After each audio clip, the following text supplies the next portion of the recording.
بسم اللہ الرحمن الرحیم۔ السلام علیکم، میں ہوں کرامت مغل اور میرے ساتھ ہیں عیسیٰ نقوی۔ نقوی صاحب، عمران خان نے مذاکراتی کمیٹی بنا کر 2 مطالبات سامنے رکھے اور 14 دسمبر ان مطالبات پر عمل درآمد کے لیے ڈیڈ لائن ہے۔ کیا آپ کو لگتا ہے کہ حکومت یہ مطالبات مانے گی؟ اور اگر حکومت یہ مطالبات نہیں مانتی تو پھر کیا ہوگا؟ لیکن میرا خیال ہے کہ پھر یہ ہوگا کہ اس وقت جن لوگوں کی لیونگ میموری میں اس سے کوئی مختلف صورتحال موجود ہے وہ مجھے کریکٹ کر دیں۔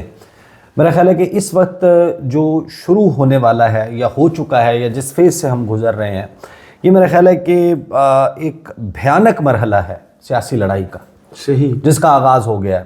آپ ایک خونی نومبر گزار کر آئے ہیں اور ایک خوفناک دسمبر آپ کے سامنے ہے۔ صحیح۔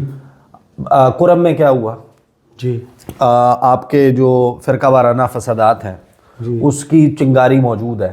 130 لوگ جو ہیں وہ جان کی بازی ہار گئے۔ جی، اس کے بعد لا اینڈ آرڈر سچویشن آپ کے پورے ملک میں کیا صورتحال آپ کے علم میں؟ اس میں دہشت گرد بھی مارے گئے، اس میں سیکورٹی فورسز کے لوگ بھی شہید ہوئے۔ جی، اس کے بعد ایک ڈسپیوٹڈ فگر موجود ہے کہ جو نومبر کے آخری ہفتے میں اسلام آباد میں ہوا۔ جی، حکومت کہتی ہے کہ کوئی شخص نہیں جان سے گیا، پاکستان تحریک انصاف کہتی ہے کہ 12 یا 14 لوگ 12 لوگ۔ اور اس کے بعد پھر وہ کہتی ہے کہ ہمارے لوگ مسنگ ہیں۔ جی، یہ ساری صورتحال ہے، انٹرنیشنل میڈیا اس کو رپورٹ کر رہا ہے۔ آپ ایک ایسا بھیانک مہینہ گزار کر آئے ہیں جس کو آپ خونی کہہ سکتے ہیں۔ صحیح، بلڈ سٹینز جو ہیں وہ آپ کو نظر آ رہے ہیں، اور اس کے بعد آپ کے سامنے اب ایک نیا مہینہ ہے دسمبر کا، سال 2024 کا آخری مہینہ، جو ایک خوفناک قسم کی شنید جو ہے وہ لے کر آیا۔ لیکن دونوں طرف جو پل فیکٹرز ہیں، میں آپ کو ایک بات بتاؤں مغل صاحب، اب یہ جو لڑائی ہے نا، اس میں معاملہ رائٹ جائے یا لیفٹ جائے، دونوں صورتوں میں پاکستان کا نقصان ہے اور بہت بڑا نقصان ہے۔ مجھے نہیں اندازہ، دیکھیں آپ نے موٹر وے پہ سفر کیا ہوگا، جی، وہ جگہ جگہ سائن بورڈ لگے ہوتے ہیں کہ دیر سے پہنچنا نہ پہنچنے سے بہتر ہے۔ صحیح، اس وقت تمام لوگوں کو یہ سوچنا چاہیے کہ وہ اس کو تھوڑا سلو ڈاؤن کر سکتے ہیں پاکستان کے لیے۔ پاکستان تحریک انصاف، اسٹیبلشمنٹ، سیاسی جماعتیں، ادارے، ججز، بیوروکریسی، بزنس مین، طاقتور لوگ، کیونکہ دیکھیں اس لڑائی کا جو نتیجہ ہے نا، اس میں سب سے زیادہ برنٹ وہ تو آ رہا ہے پسے ہوئے قریب طبقے پہ، اور کروڑ ہا لوگ ہیں۔ یہ جو مریم نواز صاحبہ اور نواز شریف صاحب کی جو حکومت ہے، جو شہباز شریف کی 2-3 سالوں میں آپ کے کتنے لوگ خط غربت سے نیچے چلے گئے ہیں، بھیانک ترین مہنگائی سے آپ گزرے ہیں۔ اور اس صورتحال میں اب جو شیپ اپ ہوتی ہوئی نظر آ رہی ہے، دیکھیں 4-5 چیزیں جو ہیں وہ بنیادی مین ہوئی ہیں۔ ایک، نومبر کی فائنل کال کے بعد جو تحریک انصاف نے چیزیں شروع کی ہیں، جو اب ایک کمیٹی بنا کر سامنے 2 مطالبات رکھے ہیں، یہ مطالبات ڈیفرنٹ ہیں۔ جی، اور اگر آپ ان کو ٹیکنیکلی دیکھیں تو ان کے اوپر عمل درآمد زیادہ آسان ہے۔ صحیح، اس سے پہلے جو مطالبات تھے نا عمران خان کے، ان مطالبات میں سر فہرست مطالبہ تھا 26ویں آئینی ترمیم کی واپسی۔ جی، اب 26ویں آئینی ترمیم تو اس نظام کو اور اس حکومت کو چلانے کی گارنٹی ہے۔ 26ویں آئینی ترمیم ایگزسٹ نہ کرے تو آپ کے ہاں صورتحال کیا ہوگی؟ چیف جسٹس ہوں گے جسٹس منصور علی شاہ، جی، سینئر پیونی جج ہوں گے جسٹس منیب اختر، جی، اور تیسرے سینئر جج ہوں گے جسٹس یحییٰ آفریدی۔ جی، اور آپ کے سامنے کیسز اور اس صورتحال میں جسٹس منصور علی شاہ کا، جسٹس منیب اختر کا، سپریم کورٹ کے میجورٹی ججز کا جو ویو پوائنٹ ہے وہ سب کو معلوم ہے۔ تو وہ پہلا جو مطالبہ تھا وہی نان سٹارٹر تھا۔ جی، یعنی یہ بحث علیحدہ ہے وہ مطالبہ درست تھا نہیں تھا، درست تھا نا مطالبہ، لیکن وہ نان سٹارٹر اس لیے تھا کہ اس پر عمل درآمد کی صورت میں یہ سسٹم دھڑام سے گر جائے گا۔ اس کے کانسیکوینس میں ہونے والی ساری لیجسلیشن کا ریورسل جو ہے وہ تو حکومت کر ہی نہیں سکتی۔ صحیح۔ مطالبہ نمبر 2 کیا تھا؟ مطالبہ نمبر 2 تھا کہ ہمارا مینڈیٹ واپس دے دیا جائے۔ وہ بھی سیم ہی تھا۔ مینڈیٹ کا واپس دینے کا مطلب، میں تو کچھ نہیں کہتا نا، آپ رانا ثناء اللہ کے الفاظ میں سن لیں۔ وہ کہتے ہیں کہ مینڈیٹ واپس دینے کا مطلب یہ ہے کہ یہ اڈیالہ جیل سے باہر اور ہم اڈیالہ جیل کے اندر۔ بالکل صحیح۔ مطالبہ نمبر 3 تھا قیدیوں کی رہائی۔ جی، اس وقت بھی حکومت نے کہا کہ یہ ایک پوائنٹ ہے جس کے اوپر کوئی کام ہو سکتا ہے، انڈر ٹرائل جو ہے۔ جی، اب بہت سارے لوگوں نے یہ کنفرم کیا ہے کہ اور میری اپنی اطلاع بھی تھی, میں نے اس کو رپورٹ بھی کیا کہ رہائی والے معاملات کے اوپر حکومت نے, اداروں نے لچک دکھا دی تھی. ٹائم کا مسئلہ تھا کہ کال واپس لے لیں اور واپس لینے کے بعد اس کے اوپر کام شروع ہوگا, 15-20 دن میں نتائج آ جائیں گے. ادھر سے یہ تھا کہ نہیں جناب, آپ نے کرنا ہے تو آپ, یہ تو ایسے فریولس قسم کی چیزیں ہیں, میاں محمد نواز شریف کے مقدمات جیسے ختم ہو سکتے ہیں تو یہ بھی ہو سکتے ہیں, یہ تو 2-3 گھنٹے کا 4 گھنٹے کا کام ہے. یہ کوئی ویو پوائنٹ تھا پاکستان تحریک انصاف کا, اور یہی وہ بون آف کنٹینشن بنا. وہ آپ کو پتہ ہے کہ انائیں قربان نہیں ہوتی اور اس کے نتیجے میں آپ کے سامنے ایک نیا فیاسکو اور ڈیزاسٹر کریٹ ہو جاتا ہے, اور اس میں اب آپ کے سامنے اس کی آفٹر میتھ ہے. تو یہ جو مطالبات تھے نا, یہ مطالبات میں ایک مطالبہ چھوڑ کے باقی 2 مطالبات تو یعنی کہ رائٹ اور رانگ کی بحث کے علاوہ وہ حکومت کے لیے تو تھے نان سٹارٹر. بالکل. اب جو مطالبات رکھے گئے, کمیٹی بنائی گئی ہے, اور اس سے زیادہ جو اس کے کانسیکوینس میں عمران خان نے ایک فائنل کارڈ کی بات کی تھی. فائنل کارڈ ایکسپلین نہیں ہوا, لیکن انہوں نے ساتھ میں اپنی کچھ چیزیں رکھ دی ہیں. میں آپ کو جیو نیوز کی ویب سائٹ سے سنا دوں گا کہ علیمہ خان نے ایک میڈیا ٹاک کی ہے, اس میڈیا ٹاک میں کیا کہا ہے, اور پھر اس کے نتیجے میں کانسیکوینس میں جو تحریک انصاف کرنے کا ارادہ رکھتی ہے, یا جس کا اعلان کر دیا گیا 14 دسمبر کی ڈیڈ لائن رکھ کے.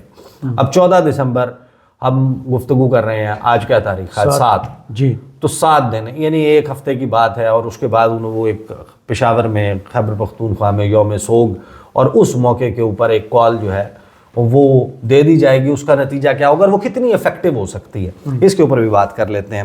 اور ایک ویو پوائنٹ, میں تو ہمیشہ سے ایک بات کہتا ہوں اور میں ابھی بھی اس کو ریپیٹ کر رہا ہوں. آپ کو پتہ ہے کہ جو ان پاپولر باتیں ہوتی ہیں نا, ان کو کہنا تھوڑا سا مشکل ہوتا ہے, لیکن ہمارا کام ہی یہی ہے کہ آپ نے دیکھیں اس تمام سیاسی لڑائی میں نا ایک چیز جس کے اوپر میں ہمیشہ سے بات کرتا رہا ہوں کہ تحریک انصاف یا حکومت میں بیٹھے ہوئے جب وہ پوزیشن تھے اور حکومت بن گئے, جب عمران خان صاحب حکومت میں تھے اور آج اپوزیشن بن گئے یا تحریک انصاف, اس تمام سیاسی لڑائی میں جس بھی شخص کا مقصد یہ ہوتا ہے کہ میں نے, ظاہر یہی ہوتا ہے نا, سیاست آپ کس لیے کر رہے ہوتے ہیں, آپ نے حکومت میں آنا ہے, کرسی لینی ہے بس. آپ حکومت میں آنے کے لیے کر رہے ہوتے ہیں یہ سب کچھ. جب آپ حکومت میں آنے کے لیے کر رہے ہوتے ہیں تو آپ نے رول کس کو کرنا ہے, کس ملک کو آپ نے سنبھالنا ہے, گورن کرنا ہے. سیاسی لڑائی میں ہمیشہ ایسے آئیڈیلی ایسے تمام سٹیپس سے گریز کیا جانا چاہیے کہ جس میں آپ لڑائی تو جیت جائیں, لیکن نتیجے میں آپ کو جب کرسی ملے اور آپ کو جو حکومت ملے وہ معاملہ اتنا خراب ہو چکا ہو کہ آپ اس کو سنبھال ہی نہ پائیں. صحیح. یہ اکانومی والی بات میں کر رہا ہوں کہ اکنامک ٹرمز میں دیکھیں نقصان تو پاکستان کا ہوگا, اور کتنی افیکٹو ہو سکتی ہے, نقصان تو ہوگا, اور وہ افیکٹو ہونے کا امکان ظاہر ہے کہ جو سول نافرمانی والا معاملہ ہے مجھے نہیں لگتا کہ وہ اس طریقے سے افیکٹو ہوگا, لیکن جو دوسرا ہے اس میں بہت بڑا جو ہے وہ نقصان ہو سکتا ہے. اور سیاسی لڑائی کوئی اپنی انا کو قربان کرنے کے لیے تیار نہیں ہے. ہمارے سامنے ابھی سچویشن کیا ہے, پہلے میں آپ کو کچھ چیزیں بتا دیتا ہوں. عمران خان نے جو 2 مطالبات سامنے رکھے ہیں اس میں مطالبہ نمبر 1 کیا ہے, سیاسی قیدیوں کی رہائی. جی, اب ظاہر ہے کہ سیاسی قیدیوں کا مطلب ہے بشمول جہاں عمران بات خان. رکی تھی وہیں سے بات شروع ہوگی. یعنی بات اب مین مطالبہ یا سر فہرست مطالبہ کیا آ گیا. سر فہرست مطالبہ یہ ہے کہ عمران خان اور سیاسی قیدی جو ہیں ان کو رہا ہو جانا چاہیے. اور یہ میں آپ کو بتا دوں, یہ سیاسی لڑائی, یہ اس وقت جو ہنگامہ آ رہی ہے, یہ اس مطالبے پر عمل درآمد کے بغیر ختم نہیں ہو سکتی. پیریڈ, لائن لگا لیں. اس کے بغیر آپ اس ملک میں سیاسی استحکام نہیں لا سکتے. سوال یہ ہے کہ فیصلہ سازوں نے یہ کب سمجھنا ہے کہ ہاں ہم اس لڑائی کو ختم کرنا چاہتے ہیں. اگر لڑائی کو ختم کرنا ہے, لیکن پھر رہائی کی صورت میں لڑائی جو ہے وہ ایک اور صورت جو ہے وہ اختیار کر لے گی. ظاہر ہے کہ پھر وہ لوگ باہر آ جائیں گے, اور آج ان کا سیاسی قد کاٹ اتنا بڑھ گیا کہ وہ تو افورڈیبلٹی ہی نہیں ہے. صحیح. مطالبہ نمبر 2 کیا ہے کہ جوڈیشل کمیشن کا قیام, تحقیقات کی جائیں 9 مئی اور 26 نومبر کی. اب جو 9 مئی والا معاملہ ہے وہ سپریم کورٹ آف پاکستان میں لگ گیا, لیکن تحریک انصاف کا مطالبہ یہ ہے کہ جو ٹاپ 3 ججز ہیں سپریم کورٹ آف پاکستان کے, اب ٹاپ 3 سے مراد یہ کہ جسٹس منصور علی شاہ, جسٹس منیب اختر اور جسٹس یحییٰ آفریدی, ان کی سربراہی میں یہ 3 رکنی کمیشن جو ہے وہ بنایا جائے. اور یہ 9 مئی کے واقعات کی بھی, 26 نومبر کے واقعات کی بھی جوڈیشل کمیشن جو ہے وہ انکوائری کرے اور پھر وہ انکوائری کے ذریعے. اب اگین اس میں جو 2 ججز ہیں جسٹس منصور علی شاہ اور جسٹس منیب اختر، اگر 26ویں آئینی ترمیم کو آپ بغور دیکھیں اور اس کے بعد ہونے والی لیجسلیشن کو آپ بغور دیکھیں، حکومت کے لوگوں کی پریس کانفرنسز دیکھیں، سٹارٹنگ فرام وہ کالی بھیڑیں وزیر اعظم شہباز شریف نے کہا، اس کے بعد مریم نواز نے کہا کہ ہم ان کے لیے آسان نہیں ہونے دیں گے، یہ بے ضمیروں کا ٹولہ ہے، عظما بخاری نے کہا کہ ان کی بیویوں کا کرش امی ہے، عمران خان ہے، پھر آہنی ہاتھوں سے نمٹیں گے. تو وہ تو یہ 2 ججز کا مطلب یہ ہے کہ یہ اب نہیں، میری انڈرسٹینڈنگ آپ نے آغاز میں پوچھا تھا کہ اس کے اوپر عمل درآمد ہوگا، تو مجھے نہیں لگتا کہ حکومت جو ہے وہ ان 3 ججز کے انڈر کوئی کمیشن بنا سکتی ہے. یہ ضرور ہو سکتا ہے کہ جو نون لیگ ہے وہ پارلیمانی کمیشن بنانے کی آفر کر دے، یہ ہو سکتا ہے کہ اس گفت و شنید کے اگر ہوتی ہے اس صورت میں. لیکن آپ نے جس کی سربراہی میں آپ نے عمر ایوب کی سربراہی میں آپ نے کمیٹی بنائی کہ یہ بات چیت کرے گی، اسی دن عمر ایوب صاحب جیل کے باہر سے گرفتار ہو گئے، پھر وہ ضمانتوں شمانتوں کا معاملہ ہوا، پھر وہ سب کچھ ہوا. اب یہ جو معاملہ ہے اس میں مجھے تو نہیں لگتا کہ لیکن 24 گھنٹے کے اندر اندر ان کی رہائی بھی تو ہوئی. ہاں کہ ان کی جو ہے وہ ان کے مطالبات جو ہیں ان کے اوپر عمل درآمد ہوگا. لیکن اس میں جو سلور لائننگ ہے یا ایک مثبت پہلو ہے کہ بات چیت کا معاملہ ختم نہیں کیا، کٹ آف نہیں کیا اور بالکل ہی ڈائریکٹلی اس سٹیپ کے اوپر نہیں گئے. دوبارہ ایک موقع جو ہے وہ سامنے آ چکا ہے کہ آپ اس کو 14 دسمبر تک ان چیزوں کو سیٹل کریں، ادروائز پھر جو کانسیکوینسز ہیں. میں آپ کو پہلے بتا دیتا ہوں کہ کیا علیمہ خان نے گفتگو کی اور پھر عمران خان نے جو سامنے یا پی ٹی آئی نے سامنے رکھی ہیں چیزیں کہ پھر ہم یہ کریں گے. اس میں کیا چیز شاید زیادہ افیکٹو سے مراد یہ ہے کہ زیادہ لیتھل جو ہے وہ ہوگی. بانی P T I Imran Khan سے ملاقات کے بعد ان کی بہن علیمہ خان نے سابق وزیر اعظم کے 2 مطالبات میڈیا کے سامنے رکھ دیے. اڈیالہ جیل کے باہر گفتگو کرتے ہوئے علیمہ خان کا کہنا تھا کہ حکومت نے لوگوں کو ڈرایا، گھروں کو توڑا، خواتین کے ساتھ وہ کیا جو پہلے کبھی نہیں ہوا. لوگ بھیڑ بکریاں بننے سے انکار کریں گے تو ظلم کا نظام ختم ہو جائے گا. علیمہ خان کا کہنا تھا کہ 26 نومبر کو سنائپر کے ذریعے لوگوں کو شہید کیا گیا. جناح ایونیو پر جو آپریشن ہوا اس میں 150 لوگ لاپتہ ہیں.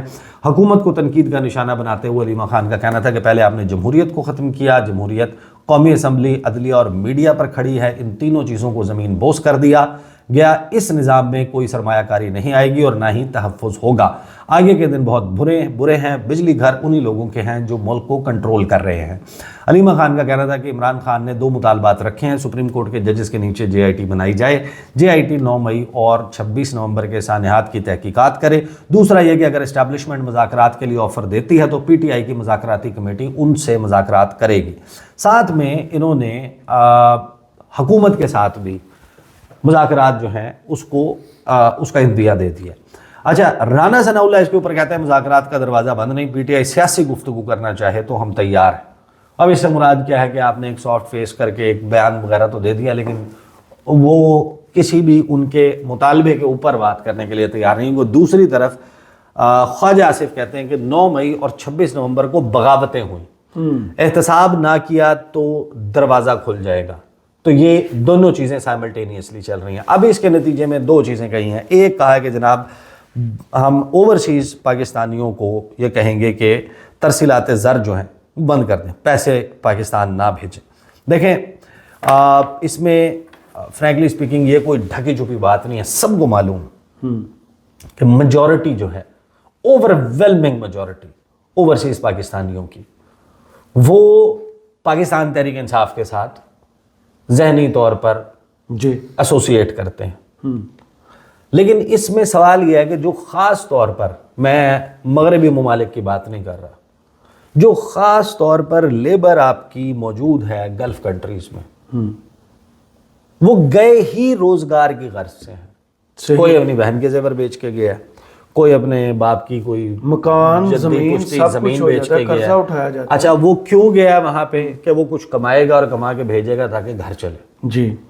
تو اس طبقے کے اوپر تو چاہے ان کی وابستگی جتنی مرضی ہو پی ٹی آئی کے ساتھ، مجھے نہیں لگتا کہ اس معاملے میں یہاں پر افیکٹو ہو سکتا ہے. ضرورت مند طبقہ جو ہے، ہاں، جس نے بھائی اپنا وہاں پر کما کے مہینے کا یہاں کا چولہا چلانا، یہاں گھر چلانا ہے جی اور اوور اینڈ ابو پیسے جو وہ بچا سکتا ہے وہ تو وہ نہیں بھیجے گا صحیح.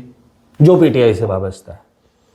یعنی کہ کسی نے اپنے بہن کی شادی کے لیے کوئی چیزیں پیسے جوڑنے ہیں یا واپس آنے کے بعد جو اتنی بچت کر لیتا ہے وہاں پہ تو وہ والے پیسے تو وہ رکھ لے گا جیب میں, وہ نہیں بھجوائے گا کسی بھی صورت میں. وہ گھر کا بیسک ایک چیز بھیجے گا. تو یہاں سے تو ریمیٹنسز آپ کی کو بہت بڑا ڈیمیج نہیں ہونے لگا. مسئلہ کہاں پر آئے گا؟ مسئلہ آئے گا یورپی ممالک میں, امریکہ, کینیڈا, آسٹریلیا, یورپین یونین, وہاں کے ممالک میں, دیگر ممالک میں بیٹھے ہوئے جو پاکستان تحریک انصاف سے وابستہ لوگ ہیں جن کا مسئلہ امیڈیٹلی گھر چلانے کا نہیں ہے لیکن وہ اپنے رشتہ داروں کو, کسی کو کاروبار کے لیے کوئی پیسے بھیج دیتے ہیں, کسی کو خوشی غمی میں کوئی چیزیں بھیج دیتے ہیں, اس طرح کر سکتے ہیں. تو وہ شاید جو ہے ایک برنٹ ہے اور ایک بڑا سیریس قسم کا برنٹ ہے جو آ سکتا ہے. دوسری طرف ہم گزشتہ ویڈیو میں وہ جی ایس پی پلس اور باقی معاملات وہ کر چکے. موجودہ صورتحال میں ادروائز آپ کے لیے سرمایہ کاری لانا ایک بہت بڑا چیلنج ہے. جی جب تک سیاسی آپ کا سب سے قریبی دوست ملک کون ہے؟ چین ہے نا. چین سے زیادہ تو آپ کسی کو نہیں کہتے کہ جس کو, کیونکہ ان کا اپنا مفاد پاکستان کے ساتھ وابستہ ہے تو وہ چاہیں گے کہ ٹھیک ہو جائیں. انہوں نے آپ کو کیا مشورے دیے تھے؟ انہوں نے آپ کو 2 مشورے دیے تھے. ایک کہا تھا کہ اپنی سیکیورٹی لا اینڈ آرڈر ٹھیک کر لیں اور دوسرا اپنا جو ہے وہ سیاسی استحکام لیں. سیاسی استحکام کے لیے ہم کر نہیں رہے اور لا اینڈ آرڈر اس کی وجہ سے سفر کر رہے ہیں. میں آپ کو آغاز میں بتا چکا کہ جو تمام واقعات ہوئے ہیں نومبر کے مہینے میں, جتنے سیکیورٹی ریلیٹڈ انسیڈنٹس ہوئے ہیں, تو اس سے کیا آپ نتیجہ خاص کر سکتے ہیں کہ کیا یہ معاملہ ایڈریس ہو گیا اور سیاسی استحکام آپ کے سامنے. تو دونوں صورتوں میں پھر آگے کا جو سٹیپ ہے اس میں کہ سول نافرمانی بل جمع نہ کروائیں, آئی ڈونٹ تھنک کہ مطلب اٹس اینی باڈیز گیس کہ یہ کتنا لوگ جو ہے وہ اس میں وہ کریں گے. لیکن کیا آپ لوگوں کو ایک ایسی چیز کا عادی بنا سکتے ہیں کہ جہاں پر وہ بل پے نہ کر رہے ہوں؟ دل بھی ٹرینڈ لائک دس نا, فیوچر میں بھی پھر وہ کبھی بھی آپ کے خلاف بھی اسی طریقے سے ہو سکتے ہیں. جی تو دونوں صورتوں میں ملک کا نقصان یہ ایک ایسی چیز ہے میرا خیال ہے کہ جس کو بیٹھ کر اگر نہیں دیکھا جاتا اور اس کے اوپر غور نہیں کیا جاتا تو یہ دونوں چیزیں بہت ہی نقصان دہ ہو سکتی ہیں.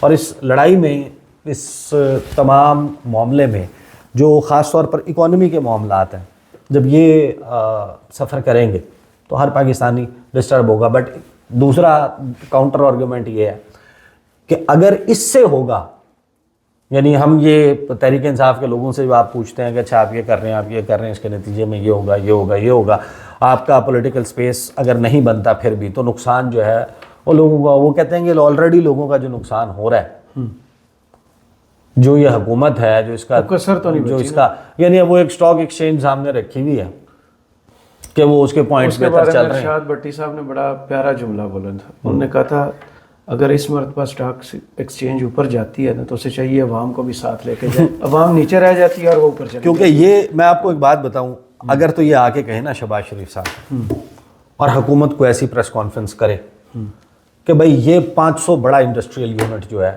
وہ ہم نے 1 سال میں پاکستان میں لگا ہے, آپ کو پتہ چلے معیشت کا پہیہ چل رہا ہے, لوگوں کو روزگار مل رہا ہے, تو پھر تو آپ کی کوئی چیز آپ آگے بتائیں گے جناب اتنے ارب ڈالر کی انویسٹمنٹ جو ہے وہ سعودی عرب نے کر دی ہے, ایم او یو, بات چیت, فلاں, اتنے ارب ڈالر جناب چائنا سے, اتنے ارب ڈالر آپ کو لے دے کے جناب وہ کیا جناب آتی ہے خبر جس پہ آپ ظاہر ہے کہ خوش تو پھر بھی ہوتے ہیں کہ یار چلو ٹھیک ہے یہ معاملہ نہیں ہوا. وہ کیا خبر آتی ہے کہ وہ جو عمران خان کو پیسے دیے تھے نا, وہ جو آپ کو فیسلٹی دی تھی عمران خان کو کہ اس کے دور حکومت میں کہ آپ کو ڈیفرڈ پیمنٹ پہ آئل دیا جائے گا, وہ پیسے نہیں ہم مانگ رہے ابھی آپ سے 1 سال کے لیے. مطلب نیا آپ نے کیا کیا, نئی کون سی چیز آپ کے پاس آئی ہے؟ تو لیکن اس ہم نے 5 ماہ میں 6 ملاقاتیں کی.